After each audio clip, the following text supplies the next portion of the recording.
Chosen one, God said even he did not expect you to activate that. And before fear twists those words, hear the spirit behind them. This is not about heaven being confused.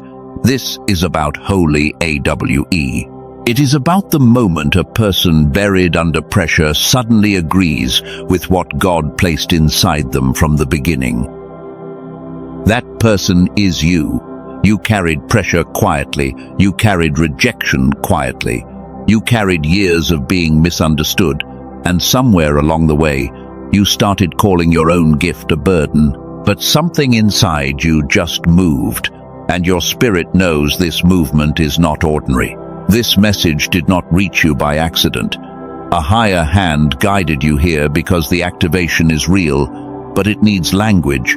Without language, you may call it anxiety. You may call it restlessness. You may call it overthinking. You may call it being tired of everyone. But what if it is discernment waking up? What if it is your original mind coming back online? What if the childlike part of you, the part that knew, sensed, created, and believed before the world trained you to shrink, is not dead? What if it just switched back on? You are not losing yourself. You are returning to yourself. You are not becoming strange. You are becoming honest. You are not becoming cold. You are becoming clear, because the old version of you was trained to survive by ignoring what God was trying to show you. That is why this feels so intense. Your body knew before your mind could explain it. Your chest tightened at certain conversations. Your stomach turned in certain rooms. Your energy dropped around certain people, even when their words sounded kind. Your spirit was not being dramatic. It was reading what your eyes were taught to dismiss. It was hearing what your ears were trained to excuse. It was protecting the part of you that kept saying, something here is not clean. That is not paranoia. That is not pride. That is not emotional weakness. That is the first sign. Old environments no longer feel neutral. They feel heavy. The same room you used to tolerate now presses on your nervous system. The same jokes feel empty. The same conversations feel smaller. You are not above anyone, but you are no longer available for what keeps you asleep. You felt it when silence became more peaceful than explaining yourself. You felt it when drama lost its flavor. You felt it when your body stopped letting you pretend. You felt it when your spirit became allergic to false peace, and you could no longer call tension harmony. The second sign is sudden clarity after long fog. For a season, your thoughts may have felt slow. You may have reached for words and lost them. You may have started something with fire, then watched your focus disappear. That can make a chosen one feel broken. But fog does not always mean failure. Sometimes fog is the final weather before a clearing. Sometimes the mind grows quiet because the old way of thinking is being dismantled, and a deeper way of seeing has not fully taken its place yet. You were not empty. You were being rewired through pressure. You were being stripped of noise. Then one day, a sentence came, an answer came, a knowing came.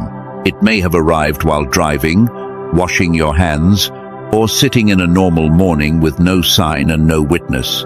That was not random. That was not coincidence. That was not your imagination trying to comfort you. That was a spark from the switch. The mind that pressure tried to scatter started gathering itself again, and heaven let you feel one clean moment of alignment. The third sign is emotional waves without an obvious cause. You may feel grief rise for no reason. You may feel peace come without explanation. You may cry over something small, then feel strangely lighter afterward. This does not mean you are unstable. It means something stored is being touched. The body often releases what the mouth never had permission to say. Tears can be old prayers leaving the bloodstream. A quiet heaviness can be the soul noticing how long it had to be strong. Chosen one, do not shame every wave. Watch it. Breathe with it. Ask what it is trying to reveal. Some emotions are not here to control you. They are here to point toward the place where God is removing what could not come with you. The fourth sign is sharper discernment around people. You notice tone, you notice timing, you notice the small pause before a lie. You notice who gets uncomfortable when you are peaceful. You notice who only honors you when you are useful to them. This can feel lonely. It can make you miss the days when you could believe every smile. It can make you wonder if activation is making you suspicious. But true discernment does not make you hate people. It makes you stop handing sacred access to unsafe patterns. You are learning the difference between love and access. You can love someone and still stop giving them the keys to your inner life. You can forgive someone and still refuse to repeat the same cycle. You can be kind and still be unavailable. The fifth sign is creative restlessness. Something in you wants to build. Something wants to speak. Something wants to write, design, teach, sing, solve, organize, pray, plan, or begin again. The old delay cannot hold your imagination the same way. This is not always excitement. Sometimes calling first returns as irritation. You feel uncomfortable because the gift is waking up inside a routine built for survival. That discomfort is not punishment. It is pressure from the future, pressing against the shell. The seventh sign is a strange pull toward separation, not isolation, separation. There is a difference. Isolation says, nobody loves me. Separation says God is making space around me so I can hear what I could not hear in the crowd. Beneath all these signs lives one truth. You did not activate power first. You activated agreement. You agreed with what your spirit had been whispering. You agreed with the boundary you kept avoiding. You agreed with the truth you kept softening so others could stay comfortable. That agreement shook more than you understand. It shook the old pattern. It shook the false peace. It shook the version of you that survived by becoming easy to control. You may think you only made one small decision, but in the unseen, a switch responded. A lightning rod does not create the storm. It gives the storm somewhere to land. You did not create the pressure that came against you. You did not invite the betrayal. You did not ask for the delay, but through all of it, something in you was being prepared. That is why the title feels so personal. The shock is not that you have a gift. God knew what He placed in you. The awe is that after everything that tried to bury it, you still agreed. You still rose. You still heard the quiet call beneath the noise. There were years when you almost called your sensitivity a curse. There were moments when you almost apologized for your perception. There were rooms where you almost betrayed your knowing just to keep a seat at a table that kept feeding you crumbs. But something in you refused, maybe quietly, maybe weakly, maybe with tears. Still, it refused. That refusal was not rebellion. It was remembrance. It was the soul saying, I cannot keep calling captivity peace just because it is familiar. Chosen one, this is why your silence has become louder. You no longer need to announce every shift. You no longer need to prove that something changed. The people who benefited from the asleep version of you can feel the difference before you explain it. Your silence carries authority because it is no longer fear. It is selection. It is stewardship. It is the sacred decision to stop spending your life force on arguments that only drain the oil from your lamp. You are not hiding. You are conserving. You are not here to become hard. You are here to become whole. Wholeness can be gentle. Wholeness can be warm. Wholeness can forgive. But wholeness also knows when a door has become a drain, and when a familiar place has become a spiritual sleeping pill. This is the first reveal. The activation was not a sudden upgrade from nowhere. It was the fruit of every hidden yes. Every time you chose peace instead of panic, something was wired. Every time you chose truth instead of performance, something was wired. Every time you did not return to the cycle, something was wired. Every time you cried and still obeyed, something was wired. Every time you let God correct you instead of letting shame define you, something was wired. The switch did not appear overnight. It was built in the dark. It was built in the waiting.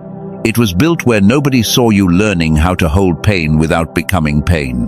That is why what activated in you feels both new and ancient. It just turned on, but it has always belonged to you. This is not the moment to chase noise. This is the moment to listen deeper. Ask what your clarity is protecting. Ask what your restlessness is pointing toward. Ask what your body has been trying to say, without worshipping every feeling as truth. There is maturity in that. Activation does not mean every impulse is God. It means the part of you that can recognize God is becoming cleaner. It means your inner witness is getting stronger. It means you are being invited to test, listen, wait, and obey with peace. Chosen one, receive this carefully. You are not late. You are not lost. You are not behind the people who seem to move faster. Some seeds break open in spring. Some break open after a long winter, when the ground has been tested enough to hold the root. Your winter was not wasted. Your hidden season was not wasted. Your tears were not wasted. Your delayed clarity was not wasted. The switch was not dead. It was waiting for the moment your agreement became stronger than your fear. And that moment has come. If this is already making sense in your spirit, write, I see it, not to perform, not to prove. Write it as a witness. Write it as a marker. Write it, because some part of you knows this message is not naming a fantasy.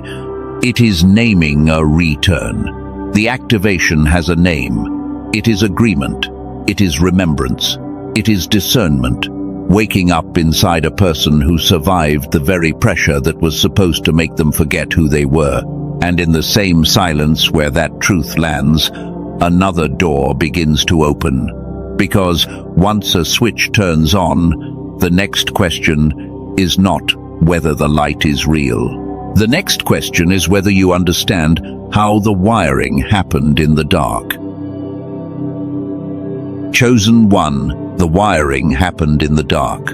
It happened in the seasons when you thought nothing was moving, when prayers felt quiet, and when your mind felt too tired to believe that anything holy was still being built inside you. But God was not absent. He was working beneath the floorboards. He was touching places you could not reach. He was restoring a part of you that life tried to train out of you, the childlike part that knew how to receive before it learned how to perform. There was a time when you learned quickly. You noticed everything. You asked questions that made adults pause. You felt the mood of a room before anyone explained it.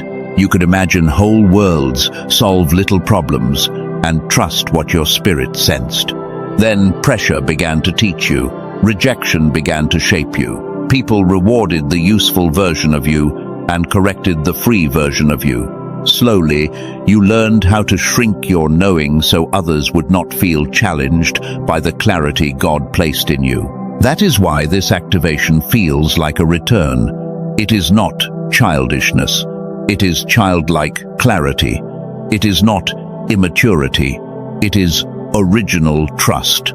It is the clean part of you coming back, the part that knows how to hear God without turning every whisper into a debate.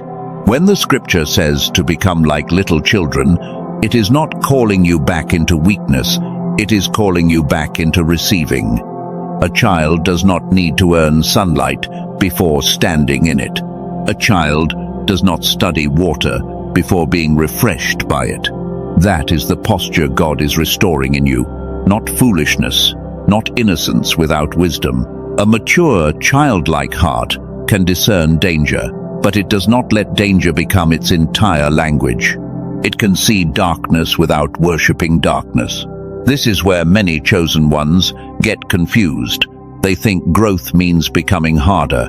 They think wisdom means becoming suspicious of everyone. They think maturity means never needing comfort, never trusting joy, and never letting the heart open again. But God is doing something different in you. He is making you soft without making you naive. He is making you sharp without making you cruel. He is making you strong without making you unreachable. Because the activation must carry both fire and tenderness. Think of Bezalel, filled with spirit for design, skill, beauty, and sacred work.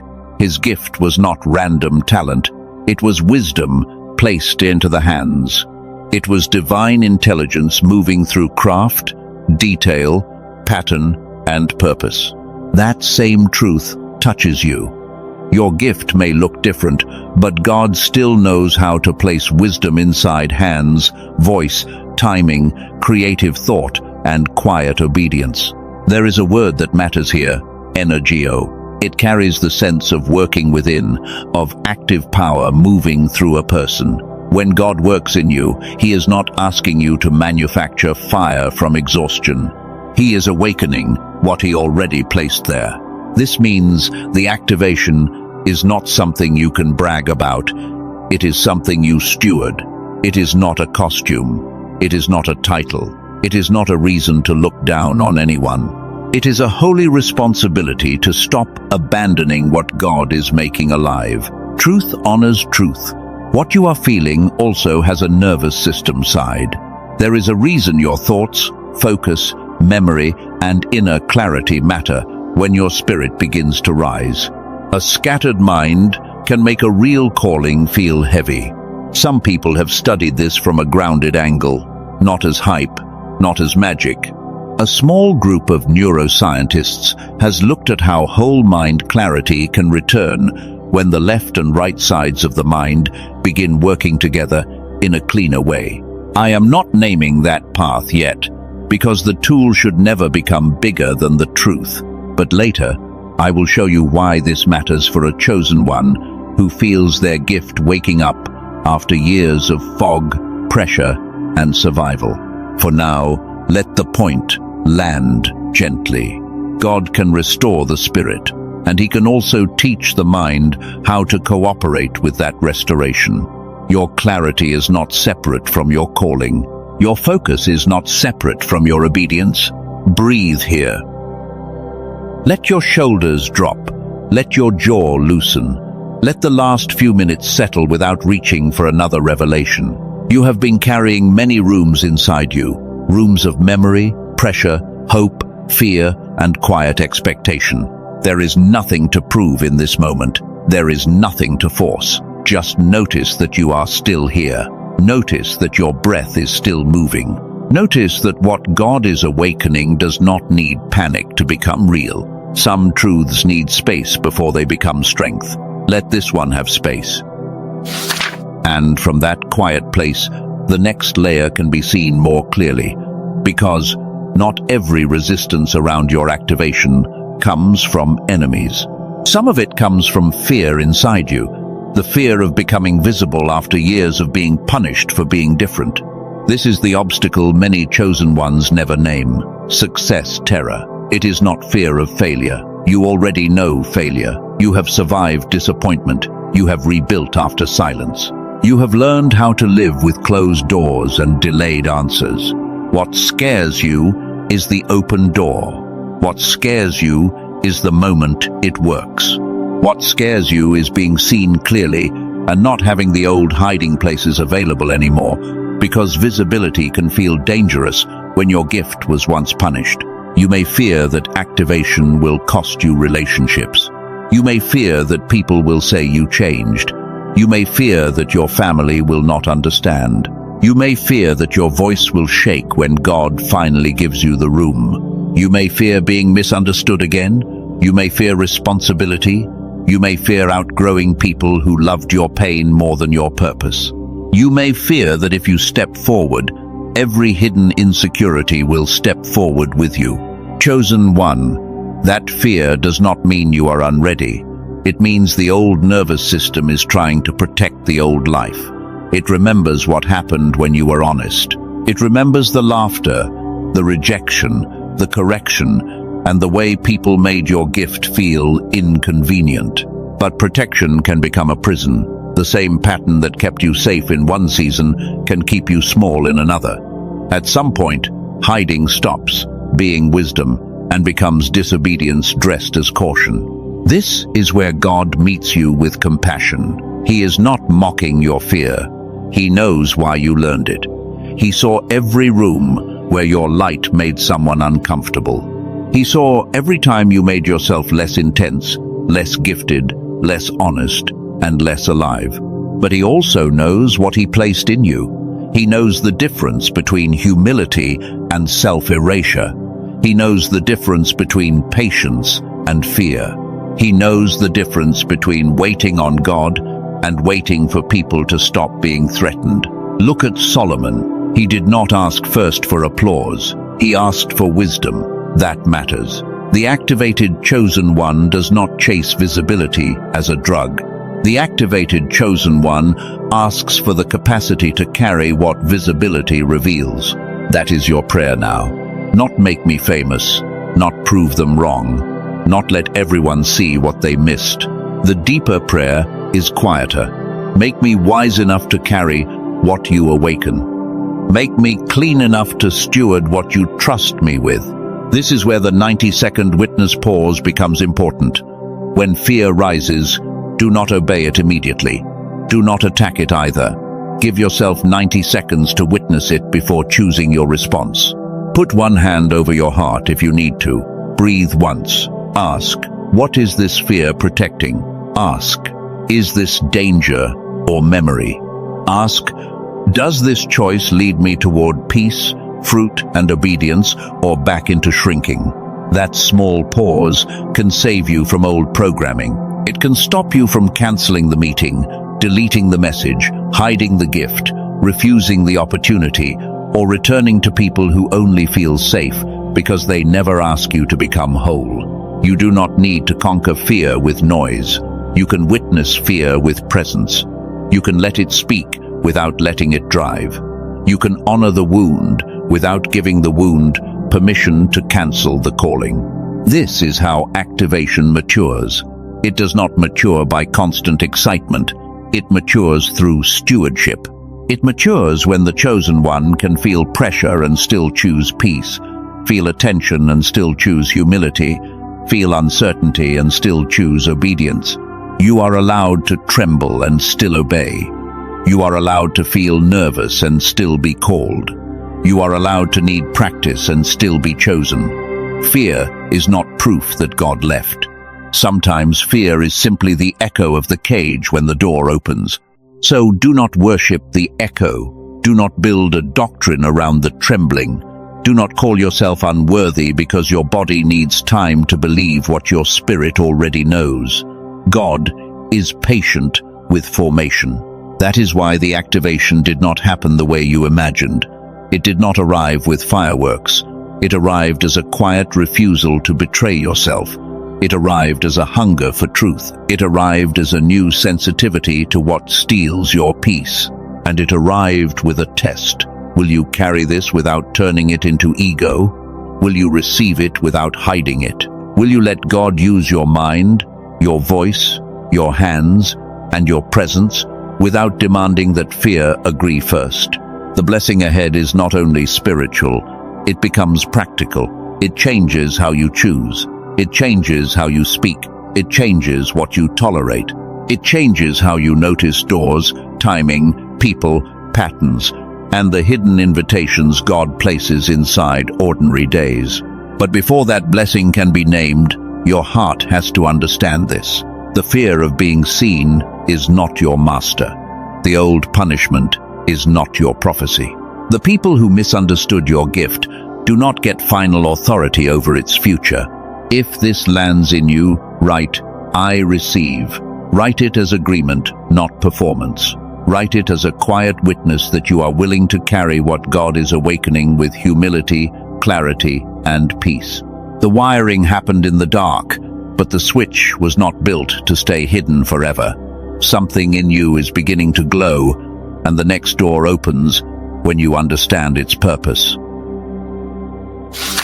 Chosen one, the switch has a purpose. God does not awaken clarity just to impress you. He awakens clarity so you can walk differently, choose differently, speak differently, and stop handing your life force to places that were never meant to carry your future. The first door that opens after activation is discernment, not suspicion, not fear, discernment. You begin to see what is clean and what is mixed. You begin to sense when peace is present and when something is dressed like peace but carries control underneath it. This kind of seeing does not make you cruel. It makes you careful. It does not make you better than people. It makes you more honest about patterns. You can love with an open heart and still stop pretending every invitation is safe for your assignment. The second door is creative intelligence. Ideas begin to return. Words begin to come. Solutions start appearing in places where you used to feel blocked. You may not receive the whole map at once, but one clean step appears, and that step carries more wisdom than months of panic. This is why pressure did not defeat you. It trained your sight. The same storm that tried to scatter you became the place where God taught you how to listen beneath noise. And now, your mind begins to notice patterns it used to miss. The third door is speech. You stop wasting words. You stop explaining your heart to people who only want access to your weakness. You stop trying to win every argument.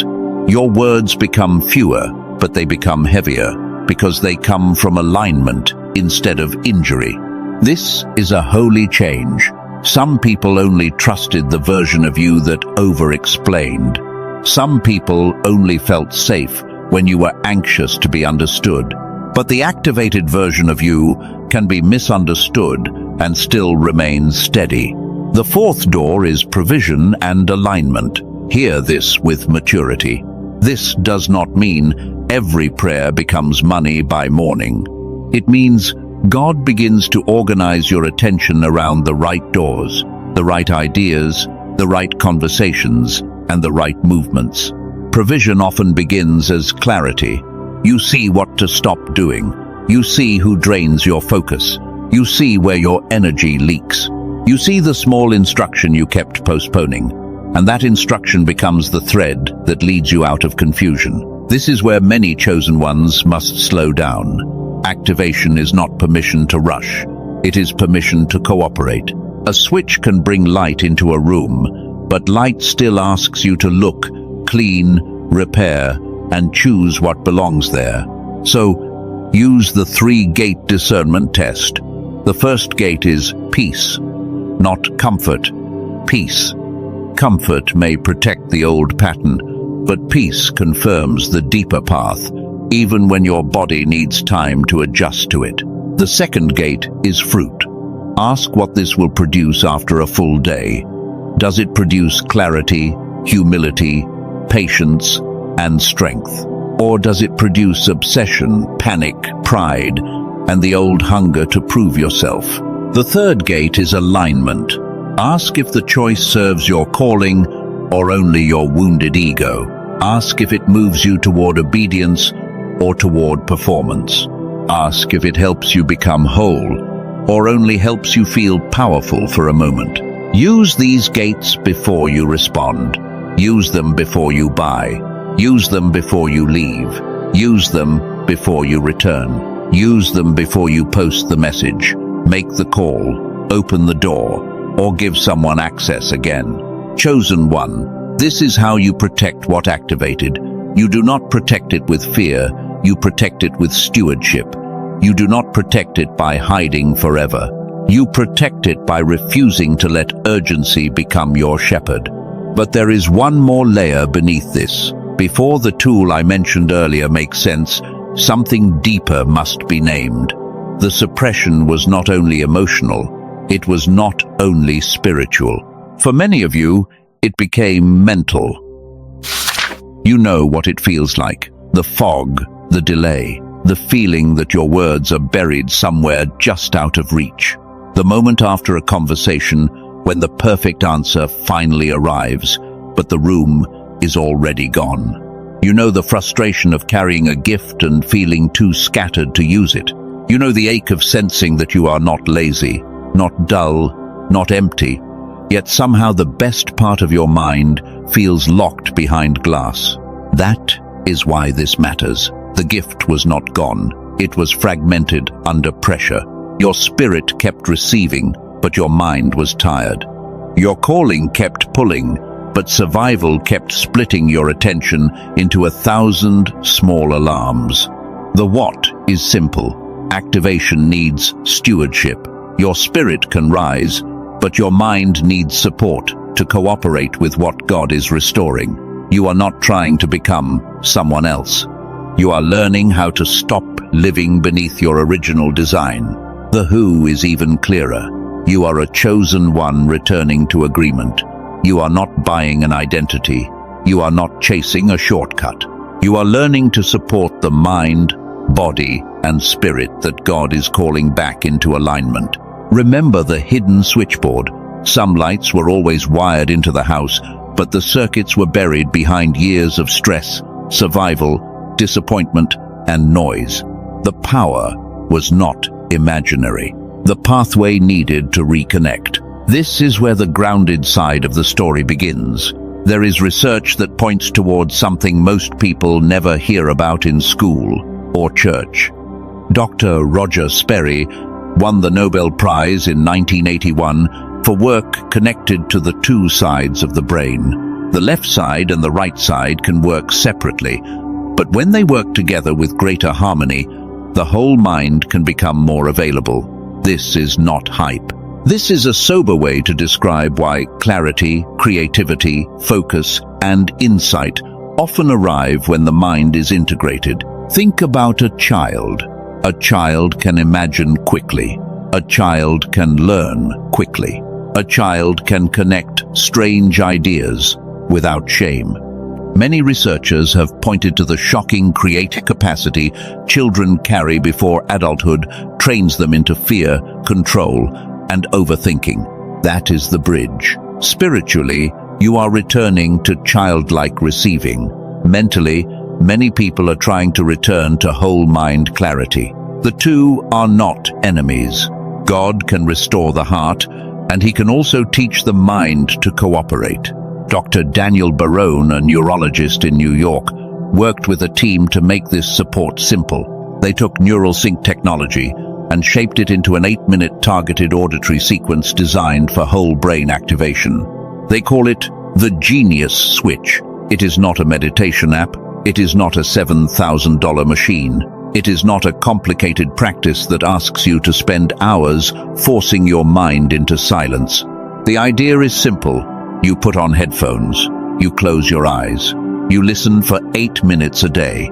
The goal is to support both sides of the brain working together, so the mind that has felt scattered can begin to cooperate with the clarity your spirit has been reaching for. There are people who describe this as the moment life stopped feeling like it was only happening to them. One woman in California described feeling mentally heavy, passive, and stuck, then beginning to feel more present, more decisive, and more able to move again. That kind of story should be held with wisdom. No tool replaces obedience. No audio replaces prayer. No product can promise your entire life will change overnight. But support can matter when your mind has been carrying years of pressure. That is why I am naming it here, gently. If Spirit confirms, and only if Spirit confirms, the link in the description points to the page where Dr. Barone and his team made it available. The price frame is also simple. Some colleagues said this kind of work could have been valued at $500. Many people pay hundreds for in-person neurofeedback, and some home machines cost thousands. This was not released that way. It was listed at $49. For people who came through this page, it is available for $39 today. You also receive 4 bonuses, including a guided visualization, a grocery guide, a classic manifestation book, and a printable habits guide. There is also a full money-back guarantee. Listen for 8 minutes. Try it with patience. That matters, because sacred decisions should not be made under pressure. One more thing. If you search for similar tracks in random places, you may find copies using similar language. The real sequence is only through the direct page from the team, not random uploads made for clicks. That warning is not meant to scare you. It is meant to protect your discernment. If you feel led, look in the description. If you do not feel led, keep the teaching, because the deepest message is still yours. The tool does not replace the switch. It supports the mind that is learning to carry the light. The tool does not make you chosen. God already knew what He placed in you before any product, practice, or person gave language to it. Let the sales noise fall away. Let the pressure fall away. You are allowed to investigate without panic. You are allowed to say yes with peace. You are allowed to say not now with peace. The chosen one does not move from fear. Breathe again. You have stayed with a deep message. Your spirit has heard a lot. Your mind has received a lot. Let your body catch up. Feel the ground under you. Feel the quiet around you. Nothing holy needs to be forced in this moment. Gratitude belongs here. Not because the journey has been easy, but because you are still present. You are still listening. You are still willing to believe that what woke up in you can be carried with humility, clarity, and peace. And from this calmer place, the next truth becomes easier to receive. The switch has a purpose, but purpose always asks a deeper question.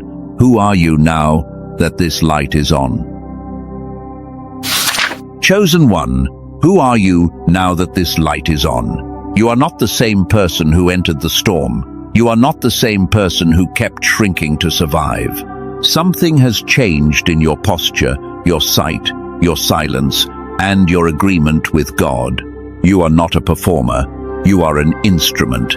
A performer needs applause to feel real. An instrument needs the hand that knows how to play it. That is why the old hunger to be seen is losing power, because the deeper part of you wants to be used with purity, not displayed with pride. You are not behind. You are returning with evidence. Every delay taught you something. Every closed door protected something. Every quiet season tested what you would obey when nobody was clapping. And that hidden obedience became part of the authority you carry now. You are not too sensitive. You are calibrated for discernment. The world may have called your perception too much, but God did not place a sharp, inner witness in you by mistake. Sensitivity without grounding becomes overwhelm, but sensitivity surrendered to God becomes a clean instrument of truth. You are not losing people. You are losing distortion. Some connections only worked when you were unclear, guilty, available, and easy to pull back into old versions of yourself. When the light came on, the pattern became visible, and visibility changed the relationship. You are not becoming strange. You are becoming honest. The false self always feels normal to people who benefited from it. The real self can look unfamiliar at first, even to you, because you are meeting parts of your design that survival kept locked away. And it is awake. Your discernment is awake. Your voice is awake. Your ability to choose peace is awake. Your ability to stop begging for rooms that drain you is awake. The part of you that God kept through every dark season is awake. Do not rush to explain this version of yourself. Let fruit speak. Let peace speak. Let consistency speak. Some people will not believe the shift until they can no longer manipulate your response. And even then, their belief is not the source of your freedom. There is a sacred difference between being activated and being unregulated. Activation is steady. It may tremble, but it does not need chaos to feel alive. It may speak strongly, but it does not speak from revenge. It may withdraw, but it does not disappear from fear. So carry this with humility. If God has awakened discernment, use it with love. If God has awakened creativity, use it with discipline. If God has awakened speech, use it with wisdom. If God has awakened authority, use it as service, not a stage. The old version of you wanted proof before obedience. The activated version learns to obey before proof. That does not mean you become reckless. It means your deepest yes is no longer controlled by the people who never had to live with the cost of your disobedience. Put one hand over your chest if you can. Let your palm rest there without force. If your hands need to stay where they are, that is fine. Nothing sacred needs performance. Just become aware of the place where breath enters and leaves. Breathe in slowly. Breathe out gently. Let your shoulders soften. Let your face release. Let your body hear what your spirit already knows. You are safe to receive what God has restored, and you do not have to turn this moment into pressure. Picture a quiet room inside you. Not a dramatic room, not a bright stage. Just a simple room with a hidden switchboard on the wall. For years, some lights in that room were dim, not because the house had no power, but because the circuits were buried. See yourself standing before that switchboard. Do not grab it. Do not force it. Stand with peace. Let God show you that He is the one who knows which lights to turn on, when to turn them on, and how much light your current season can carry. Whisper this in your heart. Only what peace can carry. Only what love can steward. Only what truth can protect. Let those words settle. You are not asking for wild power. You are asking for clean capacity. Breathe again. If memories rise, let them pass like clouds. If fear rises, do not fight it. If hope rises, do not distrust it. You can witness all of it without handing your steering wheel to any of it. You are here. God is here. The moment is enough. Now imagine one light coming on. Not every light. One. It may be clarity. It may be courage. It may be discipline. It may be rest. It may be forgiveness. It may be the strength to stop returning to what keeps breaking your focus. Receive one light, not 10, one. The activated chosen one does not need to chase everything at once. You only need the next faithful light, because the next faithful light is enough to expose the next faithful step. Let your body agree with this. You do not have to become someone else tonight. You do not have to solve your whole life in one breath. You do not have to prove that the activation is real by making a dramatic decision. Sometimes the holiest decision is small. Drink water, sleep, apologize, say no, say yes, delete the message, finish the page, make the call, take the walk, close the door without hatred, open the door without desperation. This is where the final revelation lands. God was not shocked by your power. He was honoring your agreement. Heaven did not suddenly discover something in you. Heaven watched you stop rejecting what had been there all along. That is why the words felt so strong. Even I did not expect you to activate. That is not a statement of divine confusion. It is the language of holy awe. The kind of awe that rises when a buried person stops identifying with the dirt. You were under pressure, but you were not pressure. You were delayed, but you were not denial. You were misunderstood, but you were not a mistake. You were tired, but you were not empty. You were hidden, but you were not forgotten. What activated was not domination, it was agreement. What activated was not ego, it was remembrance. What activated was not the need to prove them wrong. It was the grace to stop proving yourself to people who were never assigned to name you. This is why the old life feels different. The light did not come to punish your past. The light came to reveal what can no longer come with you. Some habits cannot survive clarity. Some attachments cannot survive peace. Some fears cannot survive obedience. There is grief in that. Let it be honest.